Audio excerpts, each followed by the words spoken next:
Dezembro de 1941. O ataque a Pearl Harbor finalmente levou os Estados Unidos à Segunda Guerra Mundial. As forças do eixo não vão ganhar esta guerra. Agora, com a ajuda dos Estados Unidos, os aliados pretendem destruir os submarinos alemães que ameaçam as rotas de navegação britânicas. Mas os alemães têm planos próprios e estão de olho em um novo alvo. Podia se rir daquilo tudo. Eu olhei em volta e pensei, não vamos conseguir.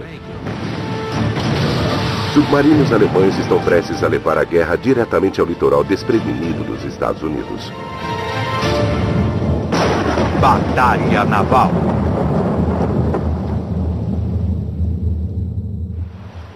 À beira da derrota. Dezembro de 1941.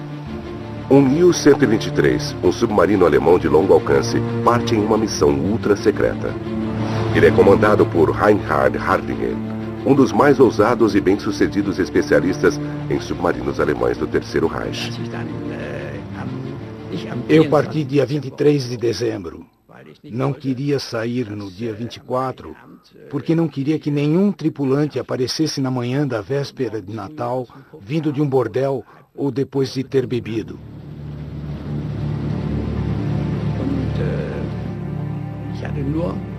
Eu só tinha ordens de zarpar e tinha um envelope comigo, que deveria ser aberto somente após estarmos a 10 graus a oeste.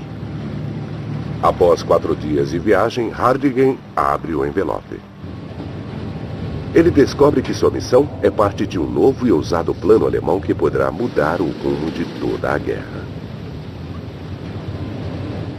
Operação Drumbeat foi o nome dado ao plano alemão que consistia em levar todos os submarinos que eles conseguissem para o litoral americano e atacar os Estados Unidos com toda a força antes que eles estivessem preparados.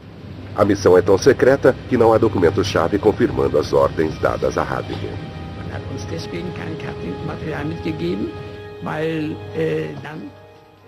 Não recebemos nenhum mapa porque alguém poderia descobrir que os submarinos estavam indo para os Estados Unidos.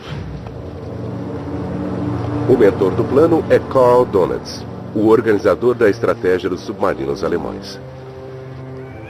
Donitz há muito tempo queria atacar os navios americanos, mas Hitler não autorizava, temendo que isso pudesse atrair os Estados Unidos para a batalha. Agora, com os americanos na guerra, Donitz pode finalmente atacar.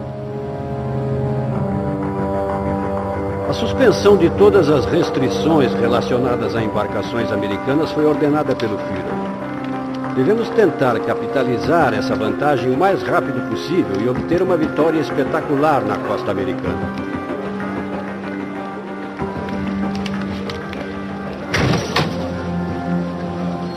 Donitz quer atacar os navios americanos enquanto o país ainda se recupera do ataque a Pearl Harbor. Com toda a atenção voltada à Guerra do Pacífico, Donitz acredita que ninguém irá procurar pelos U-boats na costa leste. Para alcançar seu objetivo, Donitz precisa contar com o maior submarino em seu arsenal, o Tipo 9. Com 76 metros de comprimento e 6 metros e 70 de largura, ele é mais longo que um avião 747. A embarcação leva 48 tripulantes e 22 torpedos. Tem combustível e suprimentos suficientes para chegar aos Estados Unidos e navegar durante 2 semanas antes de ter que voltar. Donitz envia Hardingen e outros 4 submarinos para a costa leste da América do Norte, dando início à Operação Drumbeat. 2 deles seguirão para a costa leste do Canadá, enquanto Hardingen e 2 outros irão para os Estados Unidos com a missão de afundar navios mercantes. Quando abri o envelope, soube que deveria ir para Nova York. Supusemos que os americanos ficariam surpresos, porque jamais poderiam imaginar que submarinos alemães pudessem chegar até a costa do país. 11 de janeiro de 1942. Hardingen e a tripulação estão no mar há 19 dias. Então, 480 quilômetros a leste de Cape Cod, eles localizam o SS Cyclops. E a primeira coisa que ele viu foi a fumaça. A maioria dos navios era movida a carvão. Eles geravam fumaça quando estavam em movimento. Eu tinha ordens de seguir para Nova York, mas tinha permissão para atacar se encontrasse um navio maior que 10.000 toneladas. Hardigan precisa tomar uma decisão difícil. A Operação Drumbeat vai começar em 2 dias e os outros submarinos ainda não haviam chegado à costa americana. Se ele atacar agora, os Estados Unidos poderão descobrir que há submarinos alemães entrando em águas americanas. Mas um navio tão grande é um prêmio grande demais para resistir.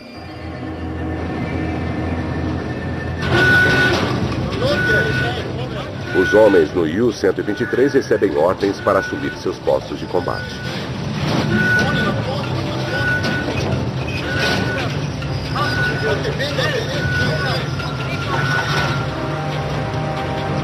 Os tripulantes do SS Cyclops nem imaginam que seu navio está sendo seguido. Entre eles está Ken Hamsden, atirador membro da artilharia antiaérea. Não achávamos que poderia haver submarinos alemães naquela região, naquele momento. Nenhum navio mercante havia sido atacado tão perto dos Estados Unidos antes. Por isso, nenhum tripulante esperava encontrar nenhum submarino ali. O navio segue com destino a Halifax, levando 100 marinheiros que haviam se oferecido para trabalhar nos navios mercantes dos aliados. À 1h49 da manhã, Hardigan dá ordens para disparar. Nossa.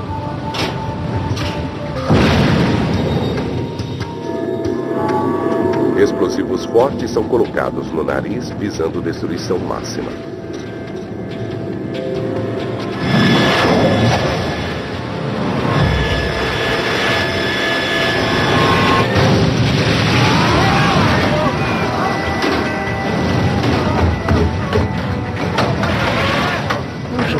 Ficamos surpresos ao vermos que era um submarino.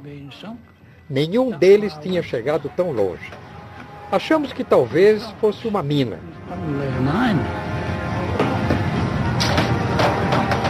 O operador de rádio do SS Cyclops percebe que se trata de um torpedo.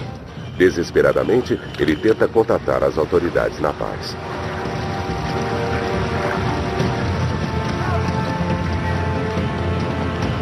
O submarino de Hardigan capta a transmissão. É preciso silenciar o navio antes que alguém na costa receba o pedido de socorro e descubra que os alemães chegaram. A primeira coisa que fiz foi tentar atingir a ponte e a estação de rádio com a artilharia, para o navio não poder se comunicar. Ken Hamsden tenta descer por uma corda, mas descobre que o bote salva-vidas havia afundado. Um deles gritou: "Volta para o navio, Ken."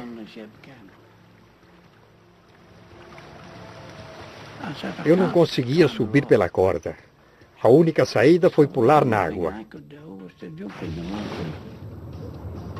E estava gelado.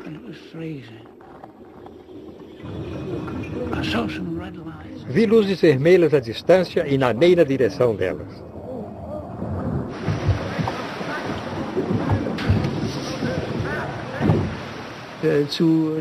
Vi a tripulação correr para os botes salva-vidas. Quando achei que o navio já estivesse vazio, abri fogo. Estávamos agarrados a um bote salva-vidas quando o segundo torpedo atingiu o navio. E ele afundou. Milagrosamente, o operador de rádio consegue escapar e nada até o bote onde Ken está. Ele fica sabendo que, apesar dos esforços do submarino, o pedido de socorro foi captado pela guarda costeira. Ken Hamsden sobreviveu. Mas 100 outros homens perderam a vida. Eles foram as primeiras vítimas da Operação Drumbeat. O fracasso de Hardigan na tentativa de silenciar o Cyclops põe em risco toda a missão. A inteligência britânica deduz o significado do naufrágio e imediatamente informa a Marinha Americana do perigo iminente. Hardingen foge para o sul convencido de que os Estados Unidos enviarão encouraçados para encontrar e destruir seu submarino. Dias depois, ele entra de maneira ousada na cidade de Nova York. É um momento marcante para o jovem comandante de submarino. Ele é o primeiro marinheiro alemão na Segunda Guerra a ver o litoral dos Estados Unidos. Havia luzes por todo lado. Todos os navios estavam navegando com as luzes de posicionamento acesas. Era um paraíso para um submarino, porque a defesa era praticamente inexistente e totalmente inexperiente. Durante anos, os americanos observaram a Batalha do Atlântico de longe, acompanhando as notícias nos jornais e pelo rádio. Agora, os submarinos alemães traziam a guerra para o litoral do país. 15 de janeiro de 1942. 5 submarinos alemães chegam à costa norte-americana. O U-123, comandado por Reinhard Hardingen, se posiciona no litoral sul de Long Island, em Nova York.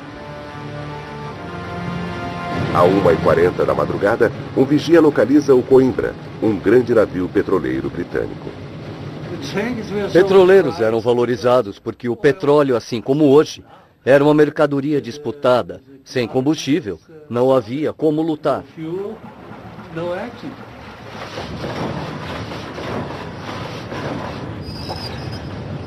Hardingen move seu submarino para a posição de ataque. Vi uma sombra e consegui determinar o curso exato do petroleiro. Ficamos na frente dele e disparamos.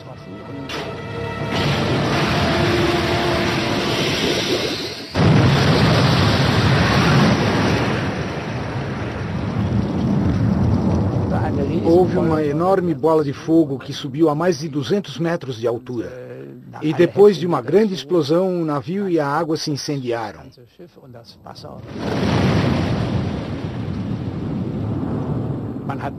A chama era tão grande que dava a impressão que era visível em Nova York.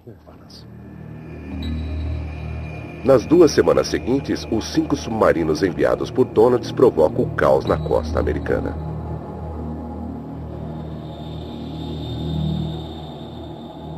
23 navios são afundados. 8 deles por Hardingen, tornando esta uma das missões mais bem-sucedidas da guerra.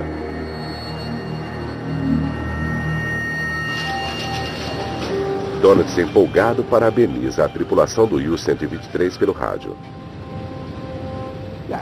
Ele enviou uma mensagem para o comandante Hardingen: parabéns pela bela missão. Donalds envia mais submarinos para a área de conflito. A tarefa de deter os submarinos alemães cabe ao almirante Ernest King, chefe supremo ou comandante-chefe das forças navais dos Estados Unidos. King era um oficial de carreira da Marinha Americana.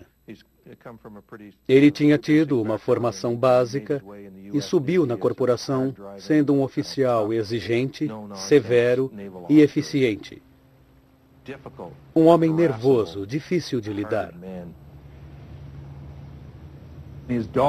A filha dele disse certa vez, quando o acusaram de ter temperamento inconstante: "Isso é bobagem. Meu pai tem um temperamento constante. Está sempre zangado."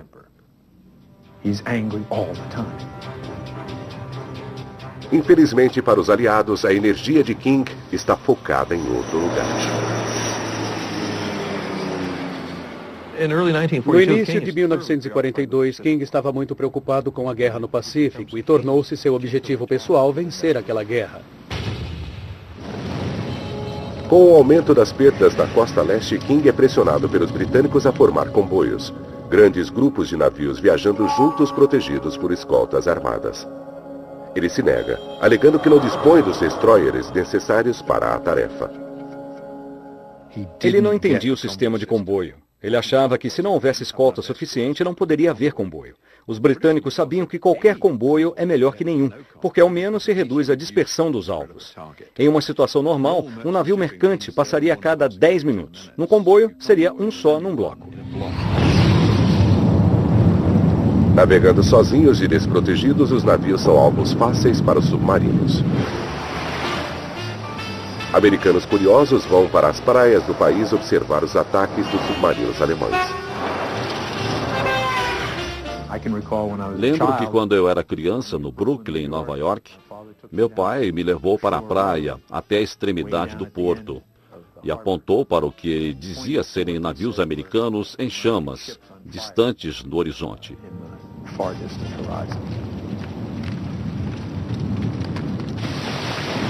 Outros americanos tornam-se cúmplices involuntários dos comandantes de submarinos alemães. Eles iam de carro até o litoral, às vezes 20 carros, com as famílias todos com binóculos e procurando sobreviventes na água. Eles acendiam os faróis à noite, formando a silhueta dos navios que passavam. E os submarinos ficavam só aguardando. Nós perdemos 1 milhão de toneladas de carga dessa forma.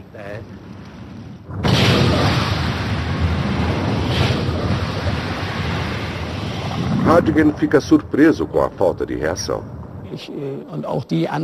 Na Grã-Bretanha, as águas eram muito bem protegidas porque os ingleses sabiam exatamente o que tinham que fazer, e isso dificultava as coisas. Já os americanos eram completamente inofensivos. Conforme o inverno de 1942 vai progredindo, a Grã-Bretanha vai ficando cada vez mais desesperada por suprimentos vitais.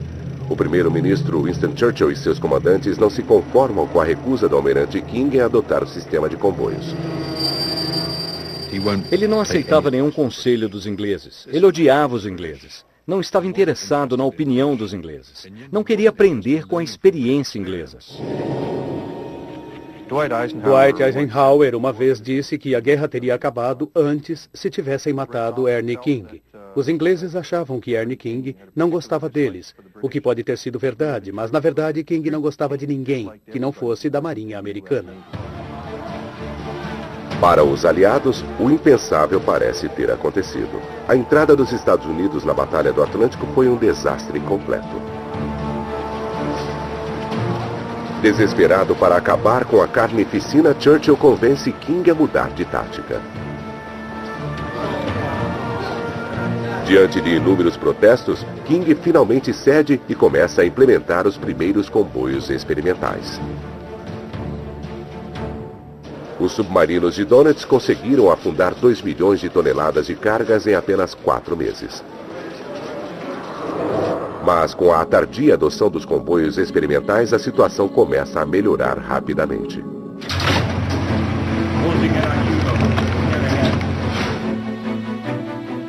Quando o comandante Reinhard Hardigan retorna à costa dos Estados Unidos em uma segunda missão no fim de março de 1942, ele percebe que a situação mudara radicalmente. O céu está repleto de aeronaves procurando submarinos. Está cada vez mais difícil caçar sem ser caçado. 15 dias após chegar à região que iria atacar, o U-123 é localizado por um avião durante uma patrulha para localizar submarinos. O piloto transmite a posição do submarino para um destroyer próximo.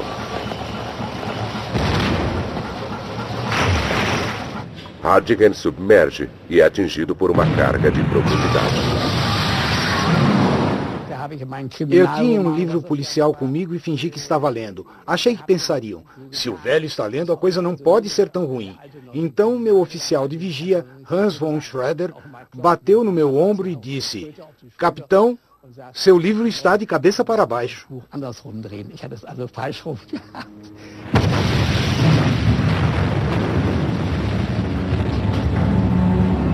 O motor do U-123 é danificado durante o ataque. Ele fica inoperante no fundo do mar a 20 metros de profundidade. Há poucas chances de que ele consiga emergir, quanto mais fugir de um destroyer.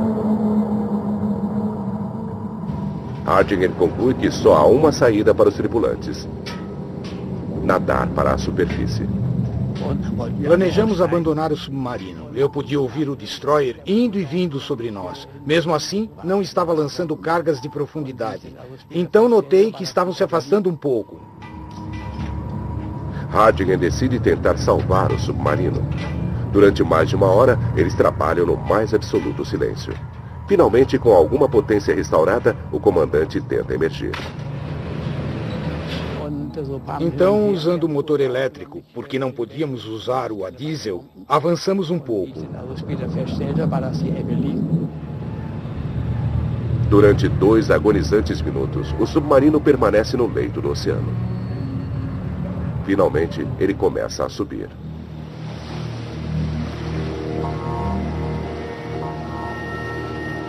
Tivemos sorte.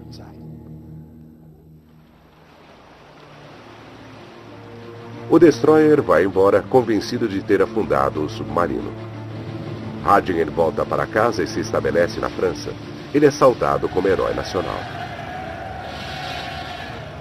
Centenas de pessoas aparecem para dar as boas-vindas ao homem que levou a guerra à América. Responsável por afundar 24 navios, Hardingen entra para a lista dos melhores especialistas em submarinos da Alemanha.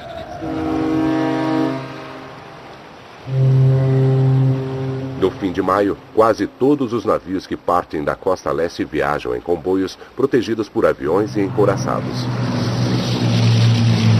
A perda de navios cai drasticamente. As perdas dos aliados são avassaladoras. Mais de 300 navios, incluindo 129 petroleiros, foram afundados.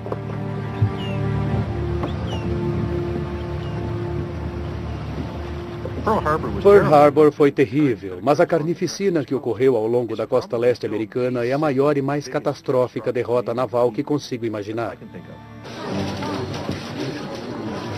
Dönitz desferiu um golpe terrível contra os aliados, reduzindo drasticamente a quantidade de suprimentos que chegou à Grã-Bretanha. Apesar do sucesso do ataque de Dönitz aos navios americanos, Hitler não se impressiona com os submarinos. Em meados de 1942, sua atenção está voltada para outro lugar.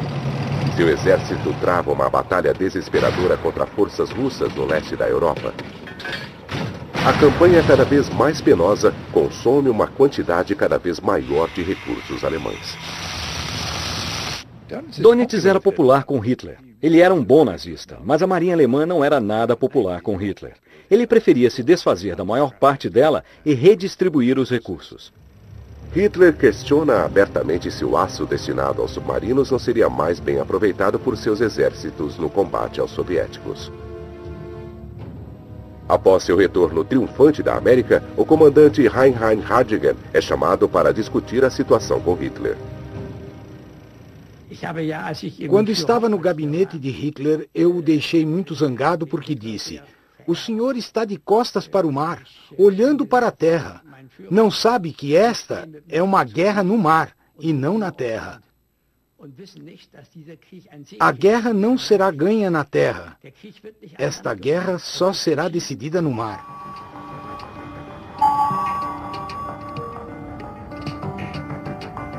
Com a adoção de comboios por parte dos Estados Unidos, os submarinos alemães perdem a vantagem. Dönitz precisa encontrar uma forma de retomar o controle. Em maio de 1942, Dönitz ordena que seus submarinos sigam para o rio St. Lawrence, no Canadá. Os ataques nos Estados Unidos se concentraram na costa, mas agora os alemães penetram centenas de quilômetros em território inimigo. Grande parte dos navios canadenses com destino à Grã-Bretanha passa por este gargalo. Um ataque aqui reduziria drasticamente a quantidade de suprimentos chegando à Grã-Bretanha. O rio é o local perfeito para os submarinos alemães. Na vastidão do Atlântico, é quase impossível localizar um comboio. No rio, os navios vêm até eles. Os alemães posicionaram 2 submarinos no rio e esperaram os navios passarem diante deles. Mas os submarinos levam outra vantagem aqui. O sonar havia sido projetado para operar no oceano frio e profundo. Mas no St. Lawrence, as ondas sonoras encontram dificuldades para penetrar nas camadas de água doce e salgada. O sinal é distorcido e os submarinos tornam-se quase invisíveis. A partir de maio de 1942, os submarinos alemães aterrorizam os navios no St. Lawrence. Cargueiro afundado por submarino no St. Lawrence. final do verão, Donalds desfere o golpe que ele espera ser decisivo. 6 de setembro de 1942. O QS-33, um pequeno comboio de 13 navios, segue de Quebec para Sydney, na Nova Escócia. 2 submarinos alemães submersos o seguem. A corveta HCMS Arrowhead faz parte da escolta do comboio. A bordo está o operador de sonar Jeff Smith, de 21 anos. Estávamos descendo o litoral de Gaspé a menos de 2 quilômetros da margem e havia um navio mercante a este bordo. Eu estava olhando pela janela da cabine na ponte e via o navio nos acompanhando. Vi a silhueta contra a luz do farol que ainda estava aceso e pensei: ele não seria um alvo perfeito para... BUM! Um torpedo disparado por um dos submarinos atinge o casco do Eas, um cargueiro grego carregado com milhares de toneladas de madeira e aço.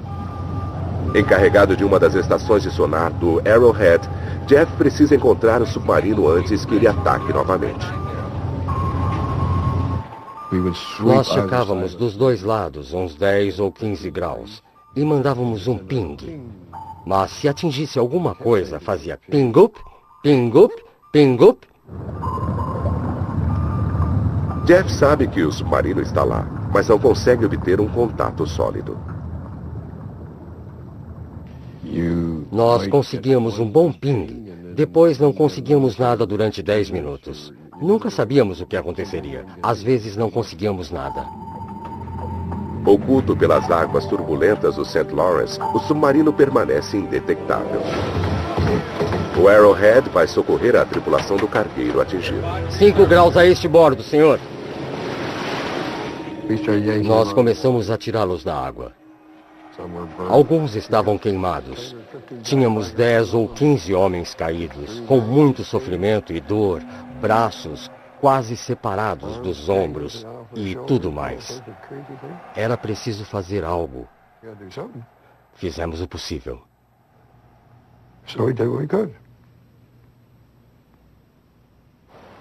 Um segundo U-Boat se aproxima para atacar o comboio.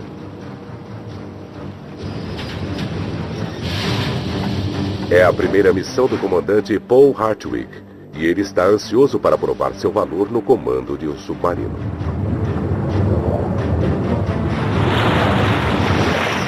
Os tripulantes da corveta Arrowhead nem imaginam que Hartwig havia penetrado no comboio. Eu estava de folga e fui até a popa, onde um amigo meu estava de vigia. Eu estava lá, fumando um cigarro, olhei para a água e disse: olha os golfinhos. E meu amigo disse: meu Deus, não são golfinhos, são torpedos.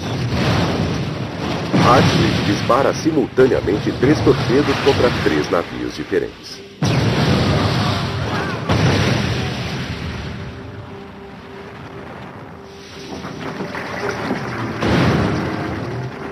Eles afundaram em minutos. 010. O Arrowhead consegue obter um sinal fraco de sonar do submarino. 308.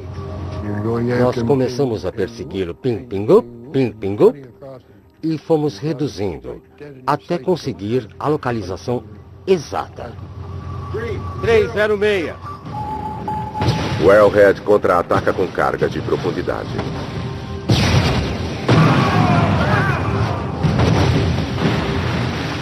O barulho era incrível, inacreditável. Dinamite explodindo por todos os lados.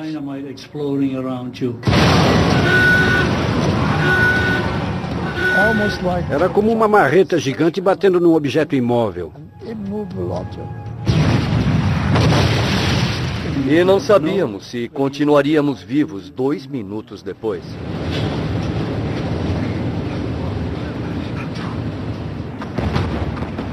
O Arrowhead continua atacando.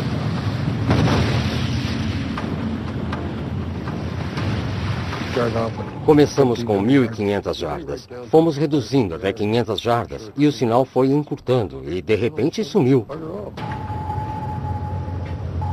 Os submarinos pareciam ter desaparecido. Hartwig usou um Pillenwerfer, uma invenção alemã criada para bloquear as ondas dos sonares dos aliados. O Pillenwerfer Era um comprimido efervescente gigante. Quando jogado na água, soltava bolhas sem parar e criava uma cortina que defletia o sinal do sonar, aí perdíamos o contato com o submarino. Hartwig escapa e prossegue com os ataques, afundando mais 3 navios. Os canadenses iniciam uma caçada para encontrar e destruir o submarino de Hartwig.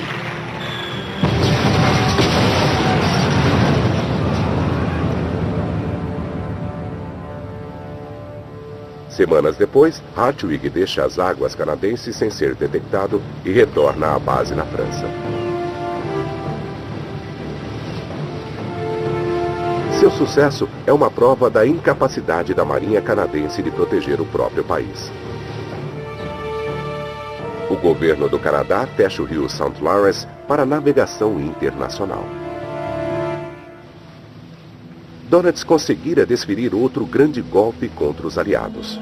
Com o fechamento do St. Lawrence, as exportações do Canadá para a Grã-Bretanha caem drasticamente. O que antes era um temor começa a se tornar realidade. A Grã-Bretanha não conseguirá resistir por muito tempo.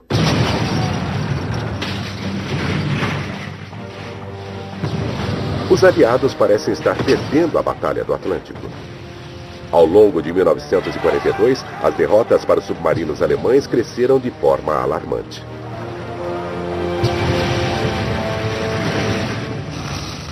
Mas há uma luz no fim do túnel. A indústria americana está fabricando navios em ritmo acelerado. Grande parte dos navios são os chamados Liberty. Lançado em 1941, o primeiro navio levou 245 dias para ser concluído. Os novos modelos são feitos em apenas 8 semanas.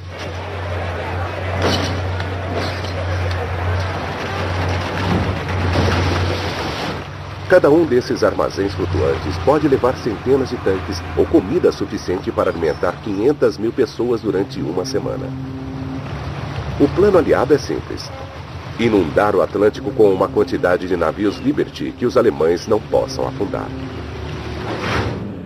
Mas os alemães também estão trabalhando. Apesar das dúvidas de Hitler, a frota de U-boats cresce rapidamente.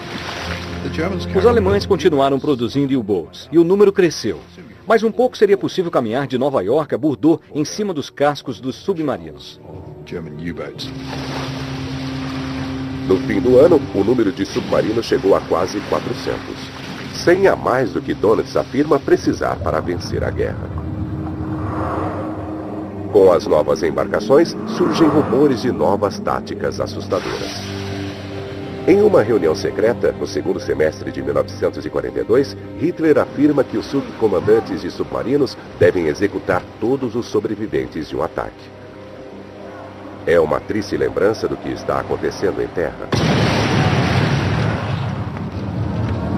Na Inglaterra, Alemanha e União Soviética, milhares de inocentes estão perdendo a vida em ataques aéreos, invasões e cercos. A linha entre civis e militares está sendo apagada.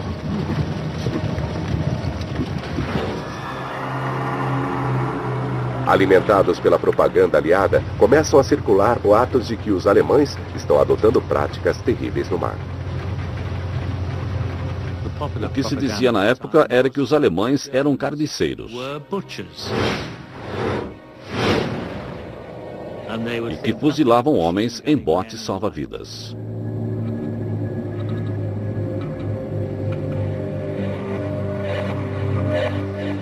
Em 1942, Brian Clark trabalha como operador de rádio em um cargueiro, o Citonia. Em julho, ele vê pessoalmente como os comandantes alemães estão travando a guerra no Atlântico. Estávamos num grupo de 5 navios, e nosso navio era o mais lento entre todos.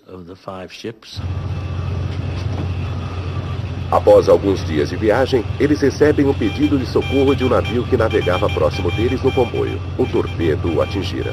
Os tripulantes no navio de Brian temem serem os próximos. A partir daquele momento, toda a tripulação ficou atenta a rastros de periscópio, submarinos e tudo mais. Éramos 42 tripulantes e todos ficamos vigiando.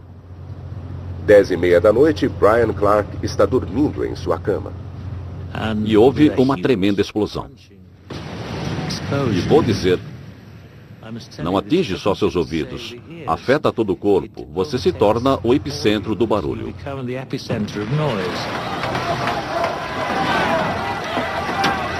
O Cydonia foi atingido e está afundando rapidamente.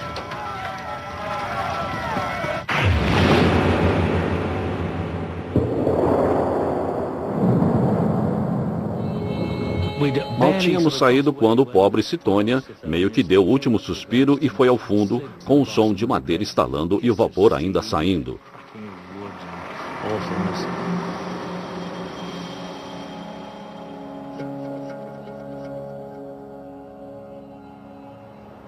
E de repente, estávamos num pequeno bote no meio do Oceano Atlântico, que é gigantesco.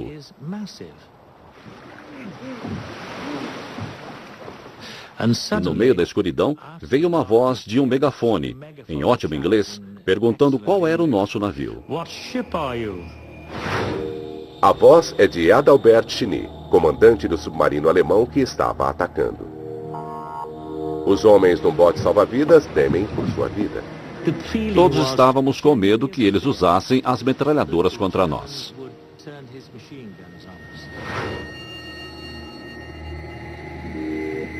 Ele disse, vocês conseguiram mandar um sinal de socorro? Dissemos não, não conseguimos. Tudo bem, me dê um seu código e eu enviarei um para vocês. Sigam na direção norte-nordeste e chegarão às Ilhas Canárias em 4 ou 5 dias. Em seguida, ele gritou, boa viagem, e desapareceu na noite.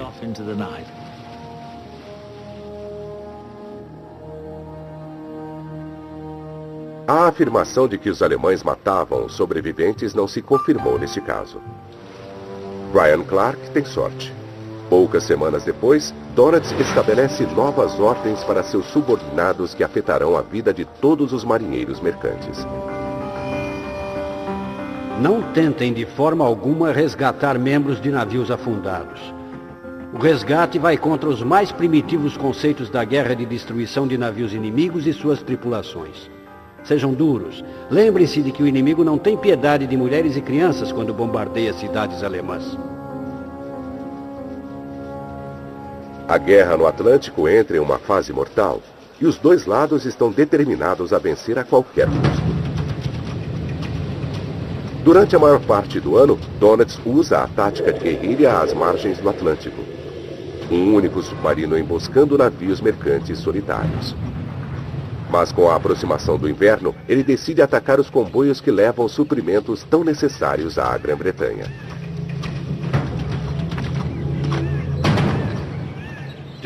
Donitz percebeu que o tempo de trânsito até a América Latina ou até o Caribe era tão longo que os submarinos passavam mais tempo viajando do que afundando navios. Para ter um retorno mais rápido, era preciso mandá-los ao meio do Atlântico Norte, onde a viagem seria mais curta e os alvos mais abundantes. É um plano perigoso. Os comboios viajam protegidos. Posição no radar! Escoltas pesadamente armadas navegam ao lado dos navios mercantes. E durante boa parte do caminho, eles são acompanhados por aviões levando cargas de profundidade. Mas Donitz sabe que os comboios têm um calcanhar de Aquiles. Há uma vasta área no meio do Atlântico Norte fora do alcance das aeronaves aliadas, um vão aéreo. Há uma zona central, o vão aéreo, onde aeronaves convencionais não conseguem operar. Seja partindo da Islândia, Irlanda do Norte ou Terra Nova, eles não conseguem chegar até lá e operar com eficiência. Donitz sabe que não terá de se preocupar com aviões naquela região. E para lidar com as escoltas, ele decide usar as alcateias, grandes grupos de submarinos que atacam comboios simultaneamente. Para garantir o sucesso, ele decide coordenar pessoalmente os ataques.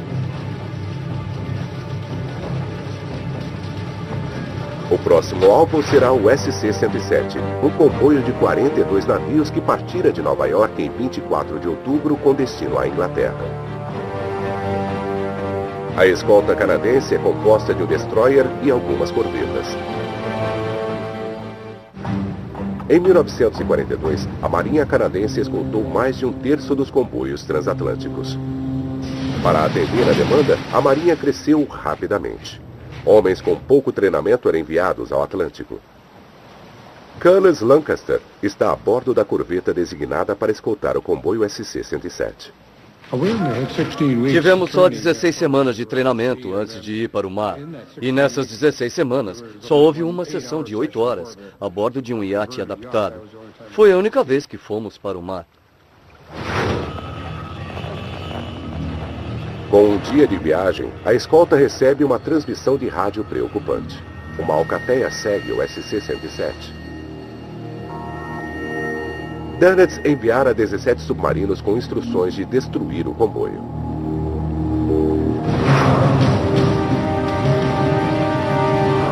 Na noite de 1º de novembro, a alcateia se posiciona para atacar. O líder da ação é o barão Siegfried von Forstner, mestre em táticas e experiente subcomandante. O plano é simples, mas extremamente letal. Atacar o comboio de todas as direções ao mesmo tempo. Ataques coordenados de várias direções fizeram as escoltas reagirem, em vez de permitir que elas tomassem a iniciativa.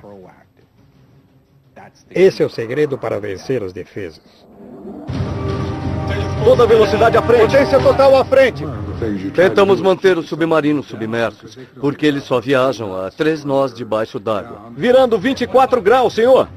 Assim que os submarinos submergissem, o comboio teria vantagem na velocidade. E a ideia era mantê-los submersos, abrir distância com o comboio e obrigá-los a fazer o jogo do pega-pega. Pouco antes da meia-noite, von Forstner percebe sua chance. Enquanto o único destroyer da escolta persegue outro submarino, o comandante alemão ataca.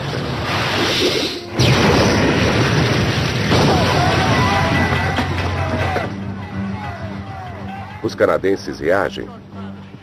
Von Forstner é obrigado a submergir e é atacado com cargas de profundidade.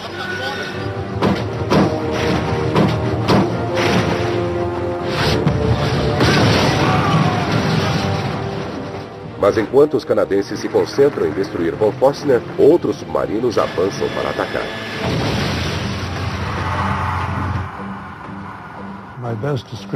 Minha melhor descrição para o que acontece quando um comboio de navios é atacado por uma alcateia é o caos total.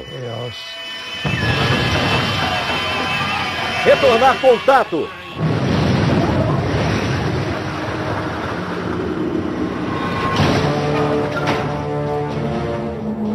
Von Forstner escapa das cargas de profundidade e ataca mais 2 navios.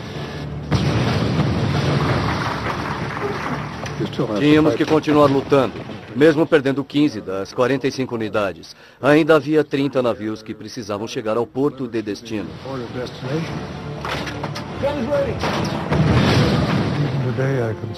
Ainda hoje, eu ouço o som dos navios explodindo.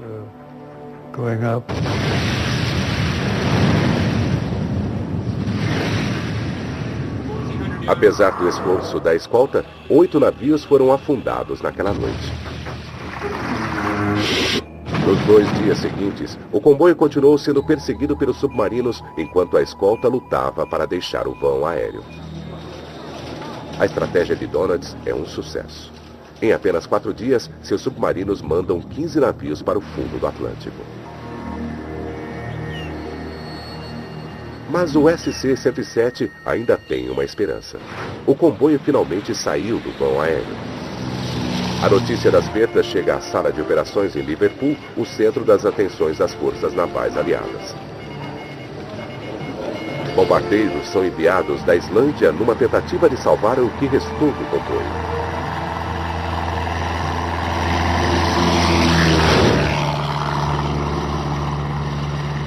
Um deles é pilotado por Terence Bullock. Acordávamos às 5 da manhã e voávamos 1.100 quilômetros até onde os navios estavam. 5 horas depois, Terence chega ao SC-107. Ele vê o submarino e ataca. Quando eles nos viam, disparavam contra nós.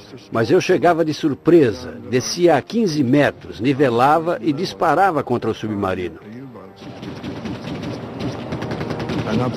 Na frente eu tinha canhões de 20 milímetros. E eu chegava num ângulo de 20 graus, para poder lançar cargas de profundidade ao lado do submarino. O ataque de Terence destrói um submarino que se aproximava pelo flanco do comboio. A Alcateia foge para não ser destruída. A aeronave dispersa 5 submarinos e afunda um. Dias depois, o comboio chega às águas protegidas da Grã-Bretanha. Foi o maior ataque a um comboio ao longo de um ano. Dos 42 navios que zarparam, somente 27 chegaram ao destino final. As lições do SC-107 são claras. Até que o vão aéreo seja fechado definitivamente, as alcateias continuarão dizimando navios aliados. Quando 1942 chega ao fim, os alemães parecem confiantes e à beira da vitória no Atlântico. Os submarinos de Donitz haviam afundado 1.200 navios. Os aliados precisam encontrar uma forma de derrotar as alcateias de Donitz ou perderão a guerra. Versão Marshmallow São Paulo.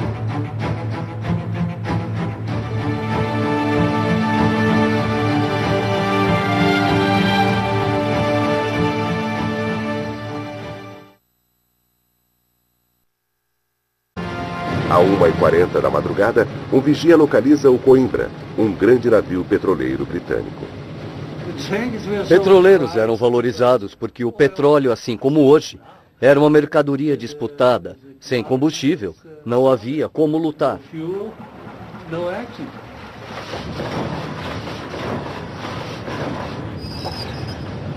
Hardinge move seu submarino para a posição de ataque. Vi uma sombra e consegui determinar o curso exato do petroleiro. Ficamos na frente dele e disparamos.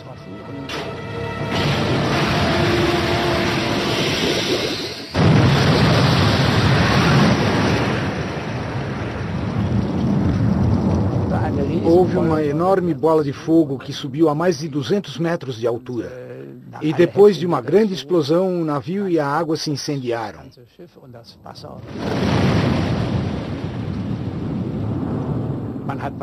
A chama era tão grande que dava a impressão que era visível em Nova York. Nas 2 semanas seguintes, os 5 submarinos enviados por Donitz provocam o caos na costa americana.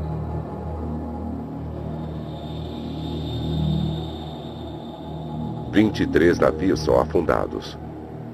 8 deles por Hardinge, tornando esta uma das missões mais bem-sucedidas da guerra.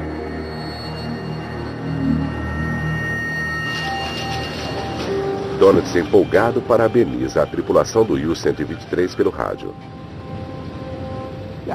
Ele enviou uma mensagem para o comandante Hardinge: parabéns pela bela missão. Donitz envia mais submarinos para a área de conflito. A tarefa de deter os submarinos alemães cabe ao almirante Ernest King, chefe supremo ou comandante-chefe das forças navais dos Estados Unidos. King era um oficial de carreira da Marinha Americana. Ele tinha tido uma formação básica e subiu na corporação sendo um oficial exigente, severo e eficiente. Um homem nervoso, difícil de lidar. A filha dele disse certa vez, quando o acusaram de ter temperamento inconstante: "Isso é bobagem. Meu pai tem um temperamento constante. Está sempre zangado."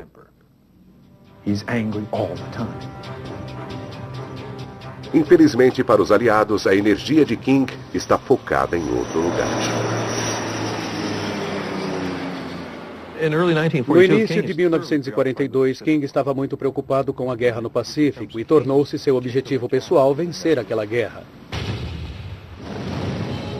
Com o aumento das perdas na costa leste, King é pressionado pelos britânicos a formar comboios. Grandes grupos de navios viajando juntos, protegidos por escoltas armadas. Ele se nega, alegando que não dispõe dos destroyers necessários para a tarefa. Ele não entendia o sistema de comboio. Ele achava que se não houvesse escolta suficiente, não poderia haver comboio. Os britânicos sabiam que qualquer comboio é melhor que nenhum, porque ao menos se reduz a dispersão dos alvos. Em uma situação normal, um navio mercante passaria a cada 10 minutos. No comboio, seria um só num bloco. Navegando sozinhos e desprotegidos, os navios são alvos fáceis para os submarinos. Com 76 metros de comprimento e 6 metros e 70 de largura, ele é mais longo que um avião 747. A embarcação leva 48 tripulantes e 22 torpedos. Tem combustível e suprimentos suficientes para chegar aos Estados Unidos e navegar durante 2 semanas antes de ter que voltar. Donitz envia Hardinger e outros 4 submarinos para a costa leste da América do Norte, dando início à Operação Drumbeat.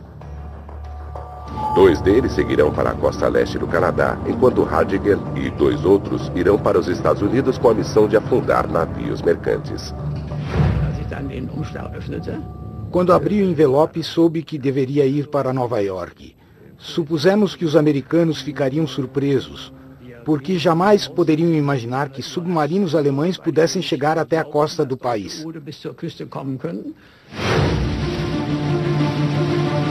11 de janeiro de 1942.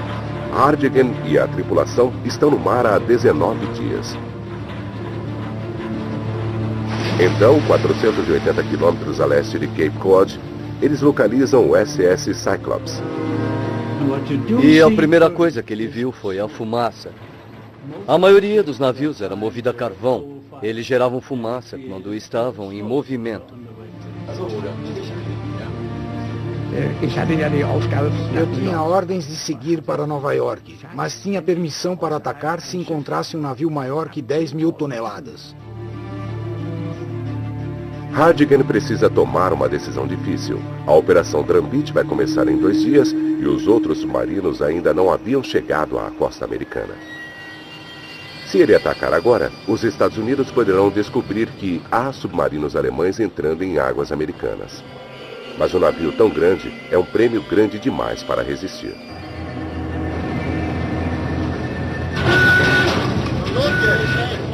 Os homens no U-123 recebem ordens para assumir seus postos de combate.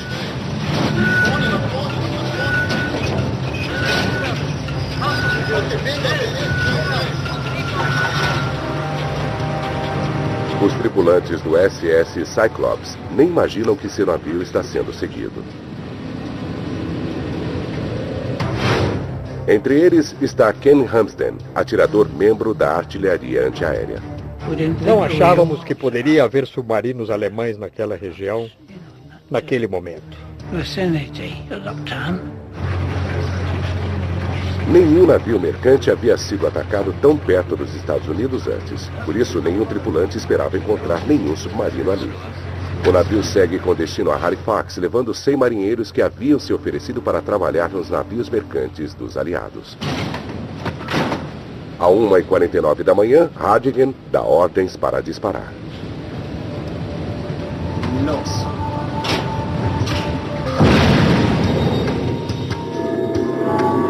Explosivos fortes são colocados no nariz, visando destruição máxima.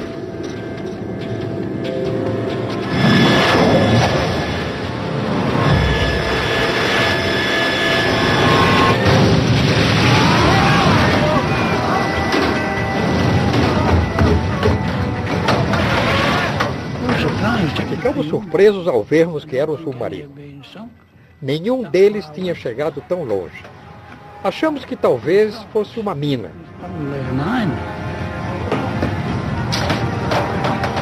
O operador de rádio do SS Cyclops percebe que se trata de um torpedo.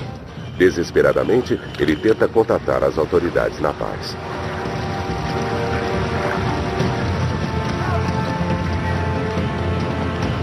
O submarino de Hardinger capta a transmissão. É preciso silenciar o navio antes que alguém na costa receba o pedido de socorro e descubra que os alemães chegaram. A primeira coisa que fiz foi tentar atingir a ponte e a estação de rádio com artilharia, para o navio não poder se comunicar. Ken Ramsden tenta descer por uma corda, mas descobre que o bote salva-vidas havia afundado. Um deles gritou: "Volta para o navio, Ken."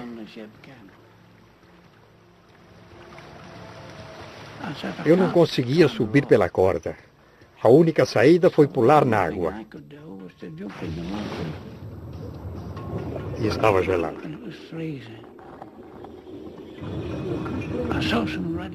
Vi luzes vermelhas à distância e nadei na direção delas.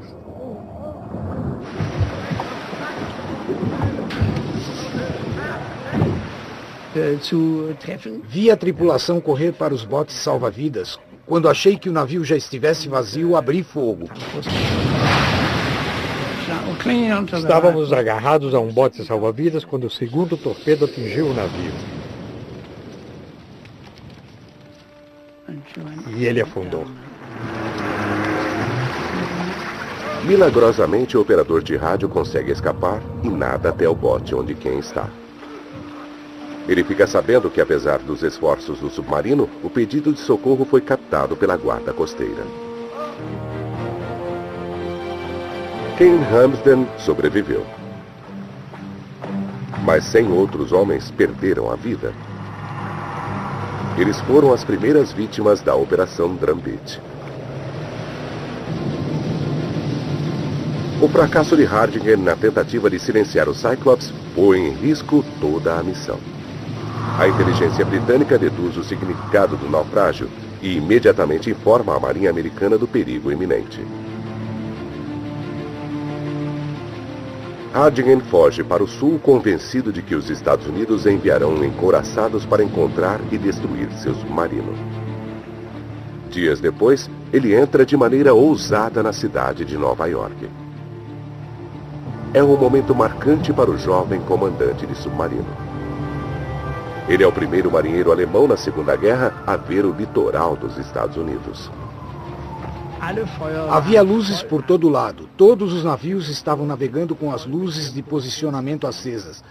Era um paraíso para um submarino, porque a defesa era praticamente inexistente e totalmente inexperiente.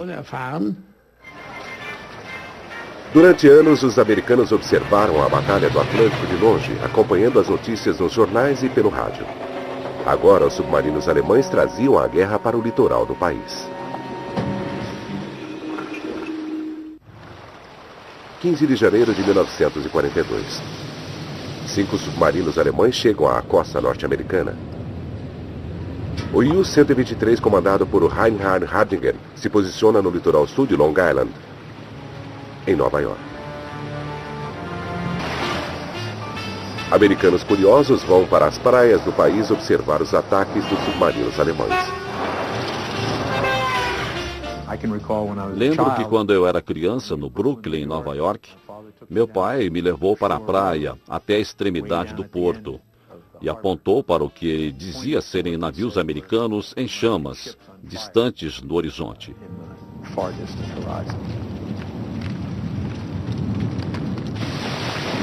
Outros americanos tornam-se cúmplices involuntários dos comandantes de submarinos alemães. Eles iam de carro até o litoral, às vezes 20 carros, com as famílias todos com binóculos e procurando sobreviventes na água. Eles acendiam os faróis à noite, formando a silhueta dos navios que passavam. E os submarinos ficavam só aguardando. Nós perdemos 1 milhão de toneladas de carga dessa forma.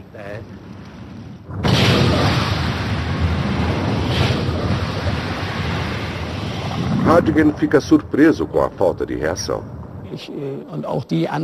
Na Grã-Bretanha, as águas eram muito bem protegidas porque os ingleses sabiam exatamente o que tinham que fazer, e isso dificultava as coisas. Já os americanos eram completamente inofensivos. Conforme o inverno de 1942 vai progredindo, a Grã-Bretanha vai ficando cada vez mais desesperada por suprimentos vitais. O primeiro-ministro Winston Churchill e seus comandantes não se conformam com a recusa do almirante King em adotar o sistema de comboios. Ele não aceitava nenhum conselho dos ingleses. Ele odiava os ingleses. Não estava interessado na opinião dos ingleses. Não queria aprender com a experiência inglesa. Dwight Eisenhower uma vez disse que a guerra teria acabado antes se tivessem matado Ernie King. Os ingleses achavam que Ernie King não gostava deles, o que pode ter sido verdade, mas na verdade King não gostava de ninguém que não fosse da Marinha Americana.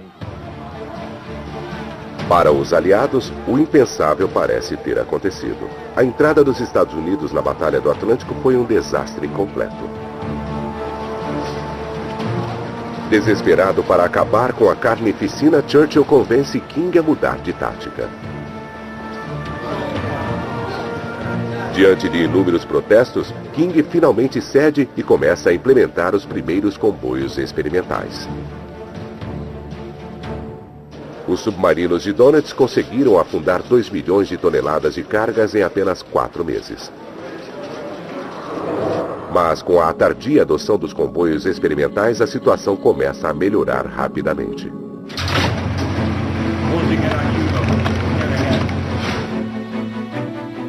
Quando o comandante Reinhard Hardigan retorna à costa dos Estados Unidos em uma segunda missão no fim de março de 1942, ele percebe que a situação mudara radicalmente. O céu está repleto de aeronaves procurando submarinos. Está cada vez mais difícil caçar sem ser caçado. 15 dias após chegar à região que iria atacar, o U-123 é localizado por um avião durante uma patrulha para localizar submarinos. O piloto transmite a posição do submarino para um destroyer próximo.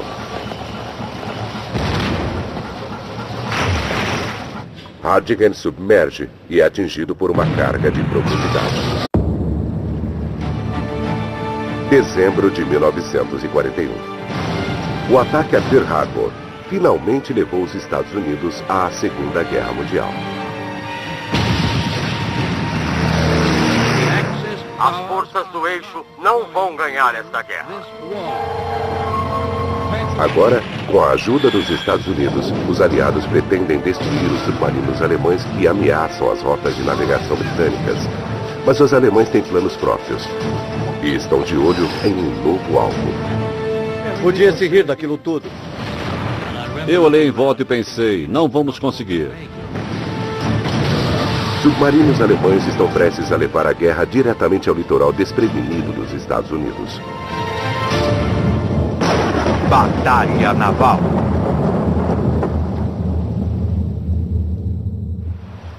À beira da derrota. Dezembro de 1941. Um U-123, um submarino alemão de longo alcance, parte em uma missão ultra secreta. Ele é comandado por Reinhard Hardigan, um dos mais ousados e bem-sucedidos especialistas em submarinos alemães do Terceiro Reich. Eu parti dia 23 de dezembro. Não queria sair no dia 24, porque não queria que nenhum tripulante aparecesse na manhã da véspera de Natal, vindo de um bordel ou depois de ter bebido.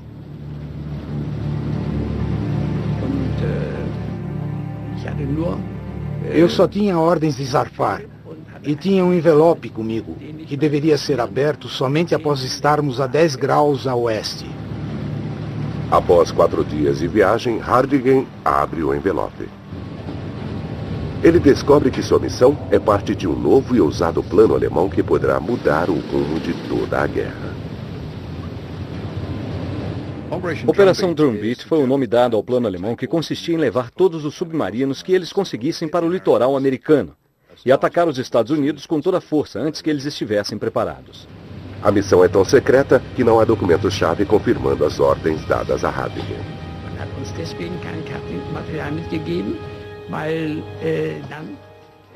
Não recebemos nenhum mapa porque alguém poderia descobrir que os submarinos estavam indo para os Estados Unidos. O mentor do plano é Karl Donitz, o organizador da estratégia dos submarinos alemães. Donitz há muito tempo queria atacar os navios americanos, mas Hitler não autorizava, temendo que isso pudesse atrair os Estados Unidos para a batalha. Agora, com os americanos na guerra, Donitz pode finalmente atacar.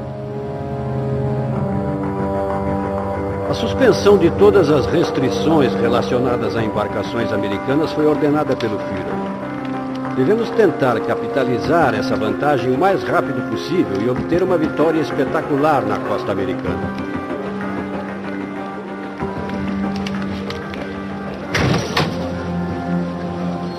Donitz quer atacar os navios americanos enquanto o país ainda se recupera do ataque a Pearl Harbor. Com toda a atenção voltada à Guerra do Pacífico, Donitz acredita que ninguém irá procurar pelos U-Boats na costa leste. Para alcançar seu objetivo, Donitz precisa contar com o maior submarino em seu arsenal, o Tipo 9.